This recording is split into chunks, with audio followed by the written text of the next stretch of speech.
حضرت شاہ عبدالعزیز صاحب محدث دہلوی نے 1803 میں آواز بلند کی تھی کہ ہمارا ملک غلام ہو گیا، اس غلام ملک کو آزاد کرانا اس ملک میں بسنے والے ہر مسلمان اور ہر شخص کا فرض ہے۔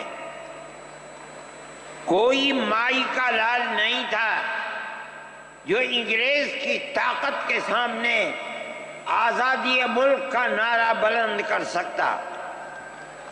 ایک مسلمان عالم دین نے اسی دلی کے اندر اس نعرے کو بلند کیا، اس کی جائیداد قرق کر لی گئی، اس کے مدرسے کو دفن کر دیا گیا، اس کو دلی بدر کر دیا گیا، لیکن یہ مسلمان ایسے نہیں تھے جو کسی ملک کے پیسے یا اس کی سطوت اور اس کی طاقت کے سامنے سر جھکا دیتے۔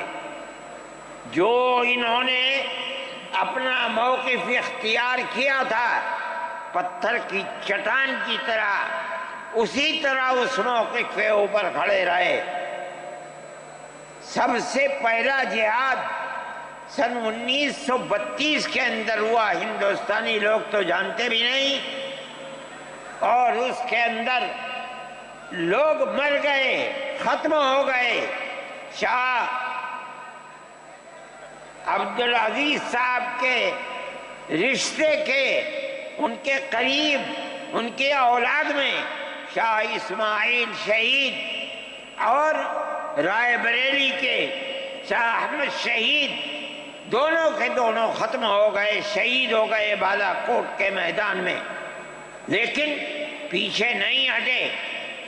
وہ لوگ جو بچ کر آئے تھے سن 1857 میں پھر جہاد کر دیا، اور اس کے اندر صرف اسی دلی کے اندر 33,000 مسلمان شہید کیے گئے، اور لال قلعے سے لے کر جامع مسجد تک درختوں کے اوپر ان کی لاشوں کو لٹکا دیا گیا۔ یہ مسلمان کی تاریخ ہے، علماء کی تاریخ ہے۔ بتائیں کون ہے جس کی زندگی کے اندر یہ تاریخ مل سکتی ہے؟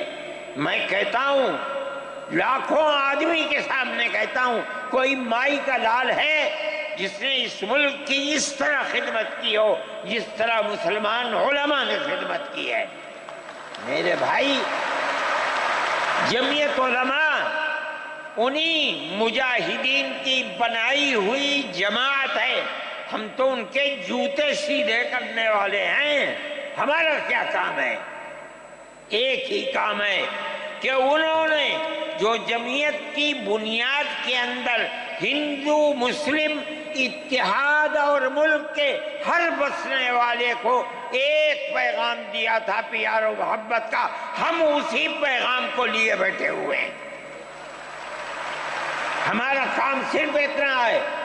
دنیا توڑنا چاہتی ہے، حکومتیں برباد کرنا چاہتی ہیں، فرقہ پرست ذہنیت آگ لگانا چاہتی ہے، یہ نعرہ دینا چاہتی ہے کہ ہندو الگ، سکھ الگ، مسلمان الگ۔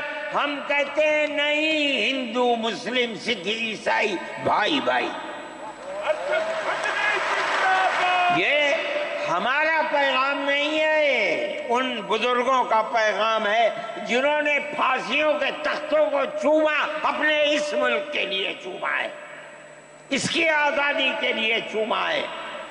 اس ملک کے اندر یگانگت اتحاد جس کو آج آگ لگایا جا رہا ہے، ہمارے بزرگوں نے اسی اتحاد کے لیے اپنی قیمتی جانوں کو قربان کیا ہے، اور ان کا مقصد یہ تھا کہ ملک آزاد ہو جائے۔ حکومت ایسی بننی چاہیے جو حکومت سیکولر حکومت ہو۔